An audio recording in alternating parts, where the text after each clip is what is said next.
Na-feel mo na ba minsan na kahit nandyan ka, parang hindi ka napapansin ng babae? Na parang invisible ka, kahit nag-i-effort ka naman. Bro, baka hindi mo lang alam, mahina ang presence mo, at nararamdaman niya yun. Sa video na to, pag-uusapan natin ang 5 malinaw na senyales na mahina ang presence mo sa mata ng babae, at kung paano mo ito babaguhin gamit ang mga prinsipyo ng Stoicism.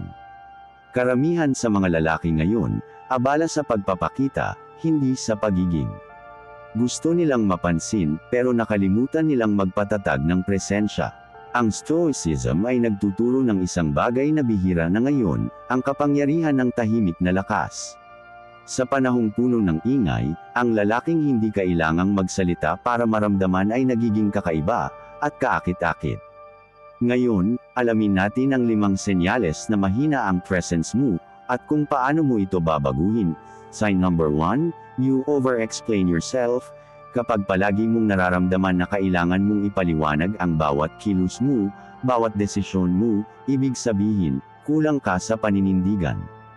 Ang isang lalaki na may malakas na presensya ay hindi kailangang ipaliwanag ang sarili niya sa lahat ng oras, dahil alam niya kung sino siya. Ayon sa Stoicism, if you are distressed by anything external, the pain is not due to the thing itself, but to your estimate of it. Kung lagi mong inaalala kung anong tingin ng babae sa iyo, nawawala ka sa sentro mo. At kapag nawala ka sa sarili mong sentro, nararamdaman ng babae yun, parang nawalan ka ng direksyon, at unti-unti niyang binababa ang respeto niya sa iyo. Stoic practice. Kapag may gusto kang sabihin o gawin, gawin mo nang walang validation. Huwag mong i-explain. Hayaan mong ang gawa mo ang magsalita. That's masculine energy, stillness with confidence. Sign number 2, you react too much to her behavior. Kapag mabilis kang maapektuhan sa bawat kilos niya, pag hindi siya nag-reply, pag malamig siya, pag may kasama siyang iba, ibig sabihin mahina ang emotional presence mo. Ang Stoic man ay hindi puppet ng emosyon ng babae. Hindi siya sumasabay sa mood swings. Siya ang bagyo na hindi natitinag kahit may ulan. Marcus Aurelius once said, "You have power over your mind, not outside events." Kung mabilis kang magalit, magselos, o magmakaawa, pinapakita mo sa kanya na wala kang kontrol sa sarili mo. At sa mata ng babae, ang lalaking hindi marunong magpigil ay hindi ligtas. Stoic practice. Kapag may ginagawa siyang nakakainis, huminga ka ng malalim. Huwag agad sumagot. Ang hindi mo ginagawa, minsan, yun ang pinakamatinding sagot. Sign number 3, you seek her attention too much. Kapag palagi mong hinahanap kung nasaan siya, kung nag-online na ba siya, kung nakita na ba niya yung story mo, mahina ang presence mo. Dahil sa totoo lang, ang lalaking may tunay na presence ay hindi kailangang maghabol. Siya mismo ang magnet. Bakit? Kasi may direksyon siya, may mission siya, at hindi umiikot ang mundo niya sa isang babae. Epictetus said, "The more we value things outside our control, the less control we have."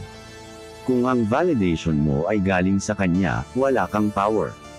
Pero kapag ang focus mo ay nasa sarili mong growth, unti-unti niyang mararamdaman ang pagbabago mo. Hindi dahil pinipilit mo, kundi dahil iba na ang aura mo. Stoic practice. Mag-invest ka sa sarili mo. Sa katawan mo, sa disiplina mo, sa purpose mo. Hindi mo kailangang humabol, dahil kapag lumalim ang presence mo, sila mismo ang lalapit. Sign number 4, you avoid confrontation or saying no. Kung palagi kang, yes man, laging sang-ayon, laging takot na ma-offend siya, mahina ang presence mo. Ang babae ay naturally drawn sa lalaking marunong tumayo sa prinsipyo niya, kahit hindi ito palaging maganda sa pandinig. Ang Stoicism ay hindi pagiging malamig o emotionless, kundi pagiging kalma sa gitna ng tension. Ang tunay na lalaki ay marunong magsabi ng hindi dahil gusto niyang kontrolin, kundi dahil alam niya kung saan siya lulugar. Seneca said, "He who is brave is free." Kapag kaya mong sabihin ang no, nang may respeto at kalmadong tono, pinapakita mong hindi ka alipin ng approval. At doon, tumataas ang respeto niya sa iyo, kahit hindi niya aminin. Stoic practice. Simulan mo sa maliliit na bagay. Kung ayaw mo, sabihin mong hindi mo gusto. Hindi mo kailangang sumang-ayon palagi para manatili siya. Ang gusto ng babae ay lalaki na marunong manindigan. Sign number 5, you don't command space. Ito ang pinakamalalim. Ang presence ay hindi sa dami ng salita, kundi sa enerhiya ng katahimikan. Kapag dumating ka sa lugar, may mga lalaking parang wala lang. Pero may iba, kahit tahimik, mararamdaman mong iba ang dating. Hindi dahil gwapo sila, kundi dahil kalmado sila, grounded, aware sa paligid. Ang Stoicism ay nagtuturo ng mastery sa sarili, presence through awareness. Kapag marunong kang makinig, tumingin diretso sa mata, at hindi mo kailangang patunayan ang sarili mo, nagiging makapangyarihan ang presensya mo. Stoic practice. Kapag nasa paligid mo siya, huwag kang magmadali. Tumigil ka, huminga, at hayaan mong maramdaman mo yung moment. Ang mga babaeng mataas ang feminine energy ay natural na naa-attract sa lalaking grounded, hindi reactive, hindi nagmamadali, hindi insecure. Kapatid, ang Stoic man ay hindi kailangang magpakitang gilas. Hindi niya kailangang sumigaw para marinig. Hindi niya kailangang maghabol para mapansin. Dahil alam niyang ang tunay na presence ay nanggagaling sa loob, sa disiplina, sa tahimik na confidence, sa kapayapaan ng isip. Kung gusto mong maramdaman ng babae ang presensya mo, unahin mong maramdaman ang sarili mo.